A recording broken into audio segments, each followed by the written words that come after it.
Hey y'all, it's supper time. Tonight we're going to have just a super easy meal. We're going to do some deer steak and leftover pasta that we had last night. And I'm also going to fix some squash and Vidalia onions. It's just canned. I've never made it before, but it's just canned. So surely I can do this. It's the Margaret Holmes. I do like this brand. I don't know. I mean, I know it's a factory, but anyways, um, I like them, her veggies usually. So we'll see how this turns out, but we're gonna do that.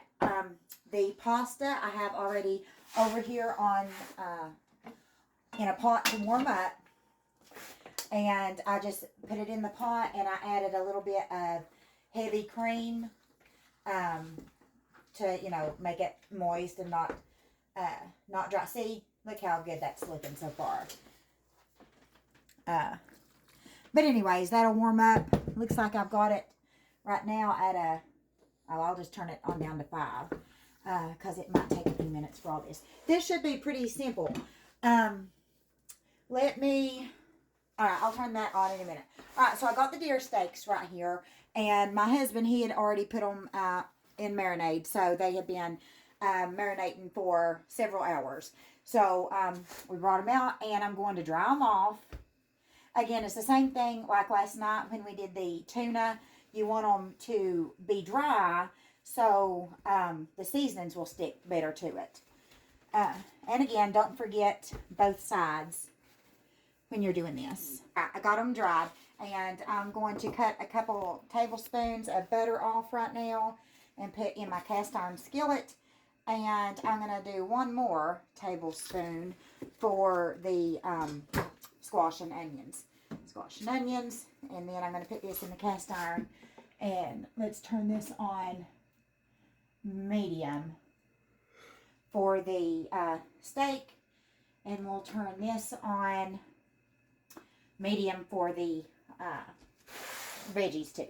Alright, so you can do whatever seasonings you want on the steak. And I am going to do this Chicago steak seasoning. But a lot of people, they're fine with just salt and pepper. I don't know. I mean, I guess that's fine.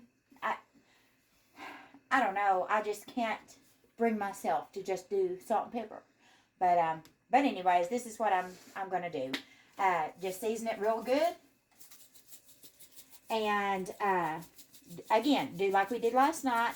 Take your fingers after you do a side and just mash it in real good so as much will stick on it as possible. And then turn it over and do the other side. Alright, you can pause it. Alright, I'm going to go ahead and put the veggies in the skillet. That's one can. I'm throwing it all over the kitchen. Here's the other can. And I also had half a bag of spinach from last night. I only used about half the bag for the pasta. So I'm going to just throw the spinach in as well, if it'll come out of that. Let's see. Also, I'm just still stirring on the pasta so it won't burn or anything like that. Just make sure it doesn't get too hot. We don't want it to dry out or anything. Alright, there we go. Now this is, I always just forget stuff's hot. But, alright, now I'm just going to saute this for several minutes. I am going to season this a little bit with my Kinder's All-Purpose. And this is all I'm going to use on this too. Alright. Let's try. What am I on? 3. Nope, that's the other one. Alright, let's go to 6. I'm hoping this right here will turn out good. My family, they love squash and zucchini and all that. So we just have never done canned. So I'm hoping that'll turn out. But, all right, let's get the steak on. It's make sure the butter gets all in. Golly, buddy, this is heavy. There we go. All right.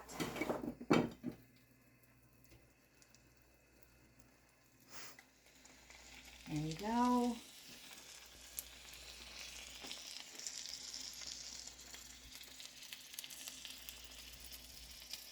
And this just depends on what cook you want on your steak as to how long. Just one thing, try not to keep turning over and over. Try to leave it on this side for, I'm going to start with 3 minutes and see what it looks like. I've got it on, I think, a 5, so it's on medium heat. So we'll see how it does on that. I may go 4 minutes. My family doesn't do medium rare. They don't do rare. They like it at least medium well. That's how they like it. So that's what we'll do. So we'll see how long this takes. I'm going to do it in batches. I don't want to overcrowd the pan. So we'll see how long it takes. And I'll see you in just a few minutes. All right. The steak is done. The squash is done. And that's done. I just turned all that off. But right now I'm going to try and make a gravy from the seasonings and the crust off the deer. So I'm just scraping off all the bottom. I did add in a little bit of flour, probably a tablespoon and a half, but let me add a little bit, just a little bit more. And you always want to make sure that the flour, whenever you're making a gravy, make sure that the flour cooks down, or else it's going to taste like flour. So make sure that it cooks for a few minutes before you add your milk or your water or broth or whatever you're going to add. So, because it will taste like, have the flour taste. Alright, let's go ahead and add some milk.